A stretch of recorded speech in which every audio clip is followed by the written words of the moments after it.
Welcome to the Pile Actions tutorial video.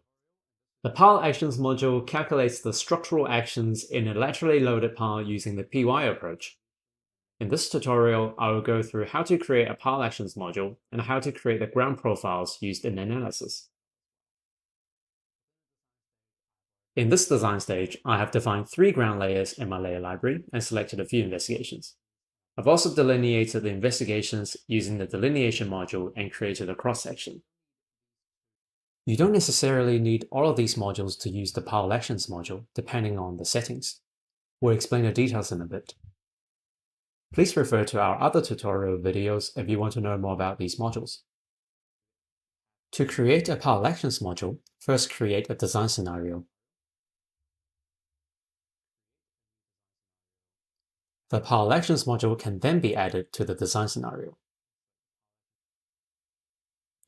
Once a Pile Actions module is created, you'll be taken to the Setup tab. There are 3 ways to define the ground layers used in analysis. These are: use delineated investigations to define your ground profiles, sample from a cross-section to define the ground profiles, or you can define the ground profiles manually. We'll go through each of them one by one in this tutorial. Let's first demonstrate how to define the ground profiles manually. To define the ground layers manually, select the Manually Define option and click on the Save button at the bottom of the page.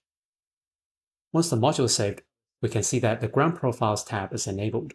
We can now go to the Ground Profiles tab to define the PY curves manually. To add more ground layers, simply click on the Add Layer button. Different PY curve models can be selected here. For this tutorial, I'll use the MATLAB soft clay model for the first layer, and I'll use the Sand Reese model for the second layer. We can also define the design groundwater level. The effective soil unit weight below the design groundwater level will be calculated automatically by subtracting the weight of water from the bulk soil unit weight. After defining the ground layers, don't forget to click Save. You can also create more ground profiles either by adding a new one or make a copy of the existing ground profile to modify it. If we click on the duplicate button, a copy of the existing ground profile will be created. We can change the name of the ground profile if needed in the settings. The PY curve models of the second ground profile can now be edited for analysis.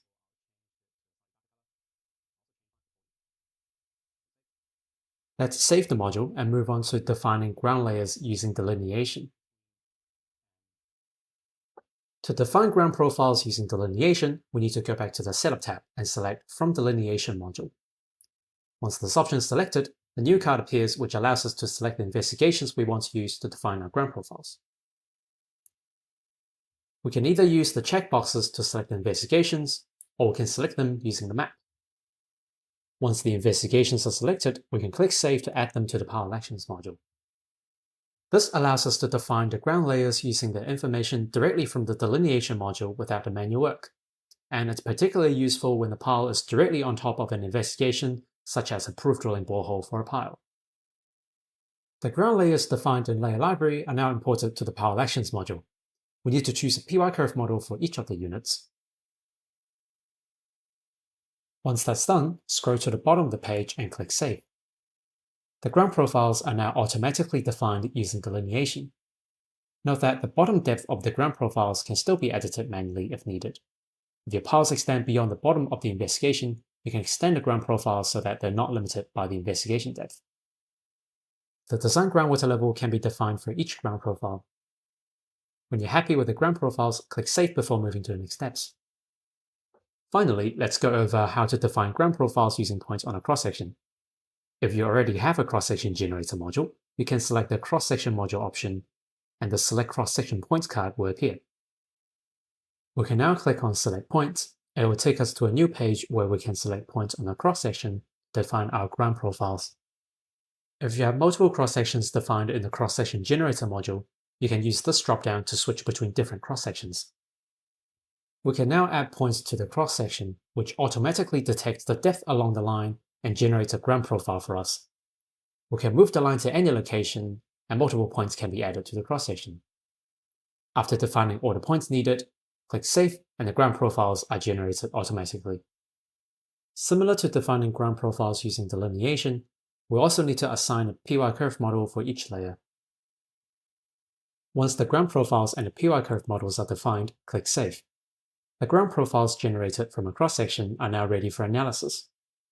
Just like defining it using delineation, the bottom depth and the design groundwater levels can also be adjusted if needed. Once all ground profiles are ready, don't forget to click Save.